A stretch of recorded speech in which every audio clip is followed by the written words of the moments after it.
15 വർഷം മുൻപ് നടന്ന ഒരു കൊലപാതക കേസിന്റെ ചുരുളഴിയുന്നു. പിന്നീട് ആ കേസിൽ പ്രതി പിടിയിലാകുന്നു. കാസർഗോഡ് അമ്പലത്തറയിൽ 15 വർഷം മുൻപ് നടന്ന ദളിത് പെൺകുട്ടിയുടെ കൊലപാതക കേസാണ് സ്പോട്ട് ലൈവ് ആദ്യം പരിശോധിക്കുന്നത്. ദളിത് പെൺകുട്ടിയുടെ കൊലപാതക കേസിൽ പ്രതിയെ ക്രൈംബ്രാഞ്ച് പിടികൂടിയിരിക്കുന്നു. DNA തെളിവുകളാണ് കേസിൽ നിർണായകമായത്. 2011 സംസ്കരിച്ച അജ്ഞാത മൃതദേഹത്തിലായിരുന്നു പരിശോധന. പാണത്തൂർ സ്വദേശിയായ കരാറുകാരൻ ബിജു പൗലോസ് ആണ് കേസിലെ പ്രതി. കാസർഗോഡ് അമ്പലത്തറ സ്വദേശിനിയായ പെൺകുട്ടിയെ 17-കാരിയെ 2011 കാണാതാവുന്നത്. വിവരങ്ങളുമായി കാസർഗോഡ് നിന്ന് KV ബൈജു ചേരുന്നുണ്ട്. ബൈജു, 2011 ഈ അമ്പലത്തറ സ്വദേശിനിയായ 17-കാരിയെ കാണാതായി. പിന്നീട് പോലീസ് കേസ് ആ തിരോധാനവുമായി ബന്ധപ്പെട്ട് കേസ് അന്വേഷിച്ചതാണ്. പക്ഷേ ഇതുവരെയും, അതായത് 15 വർഷത്തോളം യാതൊരു തുമ്പും ഉണ്ടാകാത്ത കേസിൽ എങ്ങനെയാണ് ക്രൈംബ്രാഞ്ചിന് ഈ പ്രതിയിലേക്ക് എത്താൻ കഴിഞ്ഞത്?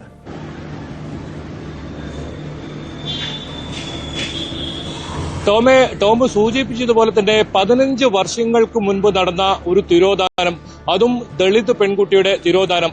ഇതിലാണ് നീണ്ട വർഷങ്ങൾക്ക് ശേഷം ഇപ്പോൾ പ്രതി പിടിയിലാകുന്നത്. അത് തന്നെയാണ് ഈ കേസിനെ ഏറ്റവും പ്രാധാന്യം അർഹിപ്പിക്കുന്നതും. അതായത് വളരെ പാവപ്പെട്ട ഒരു കുടുംബം, ഒരു ദളിത് കുടുംബത്തിലെ ഒരു പെൺകുട്ടിക്കാണ് ഇത്തരത്തിലൊരു ദുർഗതി ഉണ്ടായിരിക്കുന്നത്. ഈ ബിജു പൗലോസ് എന്ന് പറയുന്ന ആൾ കാഞ്ഞങ്ങാട് ഒരു CCTV ഒരു പരിശീലന കേന്ദ്രം നടത്തുന്ന ഒരാളായിരുന്നു നേരത്തെ. ഇയാൾ വലിയ കരാറുകാരനുമൊക്കെയാണ്, വലിയ പണ സ്വാധീനമൊക്കെ ഉള്ള ആളാണ്. ഹൈക്കോടതിയുടെ ഇടപെടലാണ്, 2 വർഷം മുൻപ് നടന്ന ഇടപെടലാണ് ഇതിൽ നിർണായകമായത്. ഈ ബിജു പൗലോസിന് നേരത്തെ തന്നെ കുടുംബത്തിന് സംശയമുണ്ടായിരുന്നു. ഇതിൽ നിരവധി തവണ ഇയാളെ ചോദ്യം ചെയ്യാൻ ശ്രമിച്ചെങ്കിലും ഇയാൾ ഹാജരാകാത്ത സാഹചര്യം ഒക്കെ ഉണ്ടായിരുന്നു. ഏറ്റവും ഒടുവിലായി ഹൈക്കോടതി ഇത്തരത്തിൽ കർശനമായ നിർദ്ദേശം നൽകുകയായിരുന്നു ഈ ബിജു പൗലോസിനെ ചോദ്യം ചെയ്യണമെന്നത്. പിന്നീട് ക്രൈംബ്രാഞ്ച് നടത്തിയ ശാസ്ത്രീയമായ തെളിവുകളുമാണ് ഒടുവിൽ ഈ ഞെട്ടിപ്പിക്കുന്ന കൊലപാതകത്തിന്റെ ചുരുളഴിച്ചത്. അതായത് ഈ DNA പരിശോധന അതിൽ നിർണായകമാവുകയായിരുന്നു. ഇയാൾ പുഴയിൽ തള്ളി, ഈ കുട്ടിയെ കൊലപ്പെടുത്തി പുഴയിൽ തള്ളിയെന്നാണ് നേരത്തെ മൊഴി നൽകിയിരുന്നത്. അവിടെ നേരത്തെ ഒരു അജ്ഞാത മൃതദേഹം സംസ്കരിച്ചിരുന്നു. അത് സംശയം തോന്നിയ പോലീസ് ഈ മൃതദേഹം പരിശോധിച്ചപ്പോഴാണ് അത് ഈ പെൺകുട്ടിയുടേതാണെന്ന് തിരിച്ചറിയുകയും പിന്നീട് ഈ രീതിയിൽ IG ഉൾപ്പെടെ ഉന്നത പോലീസ് ഉദ്യോഗസ്ഥരെത്തുകയും അവർ ചോദ്യം ചെയ്തതിന്റെ അടിസ്ഥാനത്തിലാണ് ഏറ്റവും ഒടുവിൽ പ്രതി ഇപ്പോൾ കുറ്റം സമ്മതിച്ചിരിക്കുകയും ചെയ്യുന്നത്. ഒരു നഴ്സിംഗ് ഇൻസ്റ്റിറ്റ്യൂട്ടിലേക്കാണ് ഈ കുട്ടി, നഴ്സറി ട്രെയിനിങ്ങിനാണ് ഈ കുട്ടി 15 വർഷങ്ങൾക്ക് മുൻപ് കാഞ്ഞങ്ങാട് നഗരത്തിലെത്തുന്നത്. പിന്നീട് ഈ ബിജു പൗലോസുമായി ഇവർ പരിചയത്തിലാവുകയായിരുന്നു, അടുപ്പത്തിലാവുകയായിരുന്നു. ഇയാൾ വാടകയ്ക്കൊരു വീടെടുക്കുകയും ഈ അമ്മയെയും അതുപോലെ തന്നെ ഈ പെൺകുട്ടിയും അവിടെ ആദ്യം നിർത്തിക്കുകയായിരുന്നു. പിന്നീട് ഈ അമ്മയെ ഇവിടെ നിന്നും ഒഴിവാക്കി ഈ പെൺകുട്ടിയെ നിരന്തരം ലൈംഗികമായി ഇയാൾ പീഡിപ്പിക്കുകയായിരുന്നു എന്നാണ് പോലീസ് ഏറ്റവും ഒടുവിൽ കണ്ടെത്തിയിരിക്കുന്നത്. അത് ഇയാൾ കുറ്റം സമ്മതിച്ചിട്ടുണ്ട്. SP ഉൾപ്പെടെ IG ഉൾപ്പെടെ വ്യക്തമാക്കുന്നു അത് തന്നെയാണ്. നിരന്തരമായി പെൺകുട്ടിയെ ലൈംഗിക പീഡനത്തിലേക്ക്, ഒടുവിൽ വിവാഹം കഴിക്കണമെന്ന് ഈ പെൺകുട്ടി ആവശ്യപ്പോഴാണ് ഇങ്ങനെ ഇത്തരത്തിൽ അതിക്രൂരമായ കൊലപാതകം നടത്താൻ ഇയാളെ പ്രേരിപ്പിച്ചതും. ഇയാൾക്ക് ഭാര്യയും 2 കുട്ടികളും ഉണ്ടായിരുന്നു. ഈ പെൺകുട്ടിയെ പിന്നീട് ഇയാൾ കൊലപ്പെടുത്തുകയും അവസാനം പാണത്തൂർ എന്ന് പറയുന്ന സ്ഥലത്ത് പുഴയിൽ ഈ മൃതദേഹം തള്ളുന്ന ഒരു സാഹചര്യമാണ് ഉണ്ടായത്. അതായത് 15 വർഷമായി ഈ പ്രതിയെ സംശയം ഉണ്ടായിരുന്നു. പക്ഷേ ഇയാളിലേക്ക് എത്താൻ പോലീസിന് കഴിഞ്ഞിരുന്നില്ല. ഇയാൾ വലിയ പണം സ്വാധീനമൊക്കെ ഉപയോഗിച്ച് നേരത്തെ തന്നെ ഉന്നത പോലീസ് ഉദ്യോഗസ്ഥരൊക്കെ സ്വാധീനിച്ച് ഈ കേസിൽ നിന്ന് രക്ഷപ്പെടുകയായിരുന്നു. ഏറ്റവും ഒടുവിലാണ് ഇപ്പോൾ ഈ പ്രതി 15 വർഷത്തിന് ശേഷം, അതായത് 2010 ജൂൺ 6-നാണ് ഈ പെൺകുട്ടിയെ കാണാതായത് സംബന്ധിച്ച് അമ്പലത്തറ പോലീസിൽ കുടുംബം പരാതി നൽകുന്നത്. പിന്നീട് ഇന്ന് രാവിലെയാണ് ഇയാളുടെ അറസ്റ്റ് രേഖപ്പെടുത്തുന്നത്. കഴിഞ്ഞ ദിവസങ്ങളിലെല്ലാം ഇയാൾ കസ്റ്റഡിയിൽ ഉണ്ടായിരുന്നു. ഇയാളെ കൂടുതൽ ശാസ്ത്രീയ തെളിവുകളുടെ അടിസ്ഥാനത്തിൽ ചോദ്യം ചെയ്യുന്ന സാഹചര്യമായിരുന്നു. ഏറ്റവും ഒടുവിലായി ഇയാൾ ഇത് സമ്മതിച്ചിരിക്കുന്നു. ഈ പെൺകുട്ടിയെ താനാണ് കൊലപ്പെടുത്തിയതെന്നും വിവാഹം കഴിക്കണമെന്ന് നിർബന്ധിച്ചതോടുകൂടി ഇവർ തമ്മിൽ തർക്കമുണ്ടാവുകയും പിന്നീട് ഈ പെൺകുട്ടിയെ ഒഴിവാക്കാൻ വേണ്ടി കൊലപ്പെടുത്തുകയായിരുന്നു. ഏതായാലും ഒരു ദളിത് കുടുംബത്തിൽ നിന്നും വലിയ പ്രതീക്ഷയോടെ, വലിയ മോഹത്തോടുകൂടി കാഞ്ഞങ്ങാട് നഗരത്തിലേക്ക് വന്ന, മലയോര മേഖലയിൽ നിന്നും കാഞ്ഞങ്ങാടേക്ക് വന്ന ഒരു പെൺകുട്ടിക്കാണ് ഇത്തരത്തിൽ അതിക്രൂരമായ ഇത്തരത്തിൽ പീഡനം ഏൽക്കേണ്ടി വന്നതും ഏറ്റവും ഒടുവിൽ ഈ കുടുംബത്തിന് അത്താണിയാവേണ്ട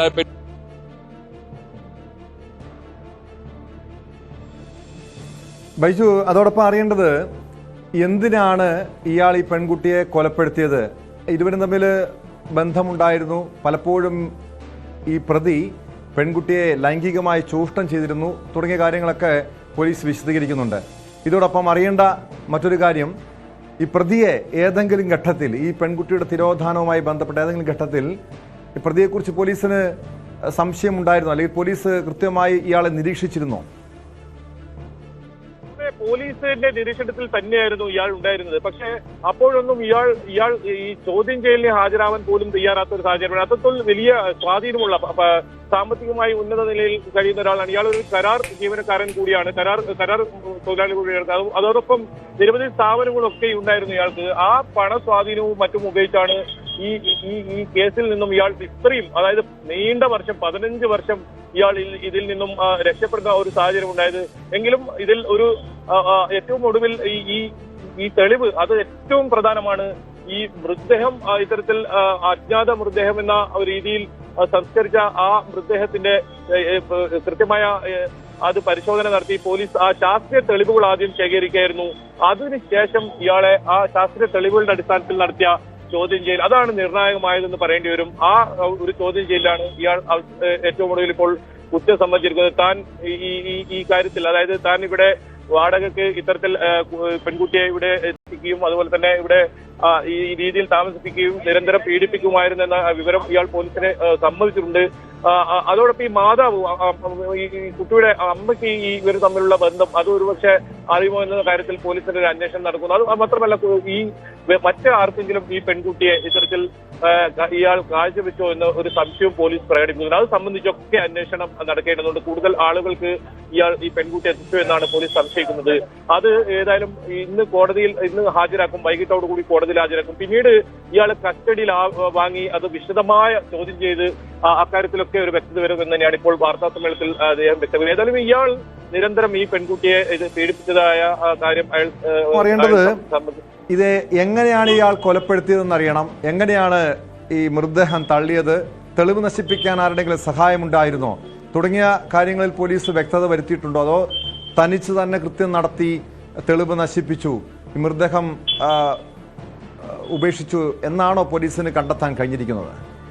നിലവിൽ ടോമെ അത്തരത്തിലാണ് പോലീസ് ഇപ്പോൾ പ്രാഥമികമായി നൽകുന്ന വിവരം. അതായത് ഇവിടെ ഈ കാഞ്ഞങ്ങാട് ടൗണിൽ നിന്ന് എത്തിയ ഈ നഴ്സിംഗ് പഠനത്തിനായി എത്തിയ ഈ പെൺകുട്ടി ഇവിടുന്ന് ഇയാൾ പരിചയപ്പെടുകയും പിന്നീട് ഈ വാടക വീട്ടിൽ ഇത്തരത്തിൽ സ്വന്തം ഇയാൾ ഏർപ്പാടാക്കിയ വാടക വീട്ടിൽ ഇയാൾ ഇവരെ താമസിപ്പിക്കുകയും അവിടെ നിന്നാണ് ഈ ബന്ധം തുടങ്ങുന്നതും. അതായത് 16 വയസ്സ് മാത്രം പ്രായമാകുമ്പോൾ തന്നെ ഈ പെൺകുട്ടിയെ ഇത്തരത്തിൽ ഇയാൾ നിരന്തരമായി പീഡിച്ച് ലൈംഗികമായി ഉപയോഗിക്കുന്ന ഒരു സാഹചര്യം ഉണ്ടായിരുന്നു. ഒരു പക്ഷേ ചില ഘട്ടങ്ങളിലൊക്കെ ഇയാളുടെ ഈ കുടുംബത്തിൽ ഈ കുട്ടിയുടെ അമ്മയ്ക്ക് ചില വിവരങ്ങളൊക്കെ അറിയാമെന്നാണ് പോലീസ് പറയുന്നത്. അത് സംബന്ധിച്ചൊക്കെ ഇനി അന്വേഷണം എന്തായാലും നടക്കാനുണ്ട്, കൂടുതൽ അന്വേഷണം നടക്കേണ്ടതുണ്ട്. പോലീസ് അത്തരം അന്വേഷണങ്ങളിലൊക്കെ കടക്കുമെന്നാണ് എന്തായാലും അറിയിച്ചിട്ടുള്ളത്. എന്നാൽ നിലവിൽ കൊലപാതകം ചെയ്തത് ഇയാൾ തന്നെയാണ് എന്ന ഇയാൾ സമ്മതിച്ചിട്ടുണ്ട് പോലീസിനോട്. കാരണം 15 വർഷമായി പലതവണ ഇയാൾ ചോദ്യം ചെയ്തെങ്കിലും അത്തരം ഒരു കാര്യം ഇയാൾ സമ്മതിക്കാൻ തയ്യാറായിരുന്നില്ല. ഈ പെൺകുട്ടി എവിടെ എന്ന ചോദ്യമായിരുന്നു ഉയർന്നത്. വലിയ തോതിലുള്ള ആക്ഷൻ കമ്മിറ്റിയൊക്കെ രൂപീകരിച്ച് പെൺകുട്ടിയുടെ തിരോധാനവുമായി ബന്ധപ്പെട്ട് ഉത്തരം തേടി വലിയ തോതിൽ പല സംഘടനകളും രംഗത്തിറങ്ങുന്ന സാഹചര്യം ഉണ്ടായിരുന്നു. ഏറ്റവും ഒടുവിലായി ഈ പെൺകുട്ടിക്ക് എന്ത് സംഭവിച്ചു, എവിടെയാണെന്ന ചോദ്യത്തിന് ഒരു ഉത്തരം, അതും അതിക്രൂരമായി ഒരു കൊലപാതകം. സ്വന്തം ഇത്തരത്തിൽ വാടക വീട്ടിൽ ഈ പെൺകുട്ടിയെ അവിടെ നിന്നും കൊലപ്പെടുത്തുകയും പിന്നീട് ആ മൃതദേഹം എടുത്ത് 40 കിലോമീറ്ററോളം ദൂരെയുള്ള ഒരു പുഴയിൽ ഇത്തരത്തിൽ തള്ളുന്ന ഒരു സാഹചര്യമാണ് ഉണ്ടായത്. എന്നാലും ആ ഘട്ടത്തിൽ തന്നെ ഈ നാട്ടുകാർ അവിടെ ഒരു അജ്ഞാത മൃതദേഹം എത്തിയെന്ന ഒരു സംശയം അത് സംസ്കരിക്കുന്ന ഒരു സാഹചര്യം. അത്തരത്തിൽ തെളിവുകൾ ഒന്നുമില്ലാതെ പെൺകുട്ടി എവിടെ എന്ന ഒരു ചോദ്യം നിരന്തരം ചോദിക്കേണ്ട ഒരു സാഹചര്യമാണ് ഉണ്ടായിരുന്നത്. അതിൽ നിന്നാണ് ഇപ്പോൾ ഈ കൊലപാതകത്തിന് ഇത്തരത്തിൽ 15 വർഷത്തിന് ശേഷം കുടുംബത്തിന് ഈ പെൺകുട്ടിക്ക് എന്ത് സംഭവിച്ചു എന്ന കാര്യത്തിൽ ഒരു ഉത്തരം ലഭിക്കുന്നത്. ഏതായാലും ഇതിൽ കൂടുതൽ ചോദ്യം ചെയ്യേണ്ടതുണ്ട്. ഈ പെൺകുട്ടി നേരത്തെ സൂചിപ്പിച്ചതുപോലെ തന്നെ ഈ പെൺകുട്ടിയെ ഇയാൾ മറ്റു ആൾക്കാർക്കൊക്കെ ഒരു കാഴ്ചവെച്ചു എന്ന രീതിയിലൊക്കെ പോലീസ് സംശയം പ്രകടിപ്പിക്കുന്നുണ്ട്. അത് സംബന്ധിച്ചും പോലീസിന് കൃത്യമായ ഈ പോലീസിന്റെ അന്വേഷണം ഇനി നടക്കേണ്ടതുണ്ട്. ഇയാളെ കൂടുതൽ ചോദ്യം ചെയ്യേണ്ടതുണ്ട്. 16 വയസ്സ് മാത്രം പ്രായമാകുമ്പോഴാണ് ഇത്തരത്തിൽ ഈ കുട്ടിക്ക് വലിയ തോതിൽ പീഡനം അനുഭവിക്കേണ്ടത്. 2 വർഷത്തോളം ഈ കാഞ്ഞങ്ങാട് നഗരത്തിലെത്തിയ ഈ സമയത്തൊക്കെ ഈ രീതിയിൽ പീഡിപ്പിക്കുന്ന ഒരു സാഹചര്യം ഉണ്ടായിരുന്നു. ഒരു ഘട്ടത്തിൽ അമ്മ കൂടി ഈ കുട്ടിയുടെ കൂടെ താമസിക്കുന്ന ഒരു സാഹചര്യം ഉണ്ടായിരുന്നു. അതിനുശേഷം അമ്മയെ ഒഴിവാക്കാനായി ഇയാൾ മറ്റൊരു വാടക വീട് ഏർപ്പെടുത്തുകയും അവിടെയാണ് പിന്നീട് നിരന്തരം ഇത്തരത്തിൽ പീഡിപ്പിക്കുന്ന സാഹചര്യമുണ്ട്. ഏതായാലും കുട്ടി വിവാഹം കഴിക്കണമെന്ന ഒരു ആവശ്യം മുന്നോട്ട് വെച്ചതോടുകൂടിയാണ് ഈ കൊലപാതകം ഈ പ്രതി ആസൂത്രണം ചെയ്യുന്നതും ഇത്തരത്തിൽ കൊലപാതകം നടത്തുന്നതും. വ്യക്തമാണ്. 15 വർഷത്തിന് ശേഷമാണ് 17-കാരിയുടെ മരണത്തിൽ വഴിത്തിരിവായിരിക്കുന്നത്. പ്രതിയെ പോലീസ് അറസ്റ്റ് ചെയ്തിരിക്കുകയാണ്. ഇനി മറ്റു ചില കാര്യങ്ങൾ കൂടി പോലീസിന് അറിയേണ്ടതുണ്ട്. ഈ കേസിൽ മറ്റാർക്കെങ്കിലും പങ്കുണ്ടോ, ഇയാൾ ലൈംഗികമായി ചൂഷണം ചെയ്തു എന്ന് പറയുമ്പോൾ പോലും മറ്റാർക്കെങ്കിലും പെൺകുട്ടിയെ കാഴ്ചവെച്ചിട്ടുണ്ടോ തുടങ്ങിയ കാര്യങ്ങളിലും വ്യക്തത വരേണ്ടതാണ്.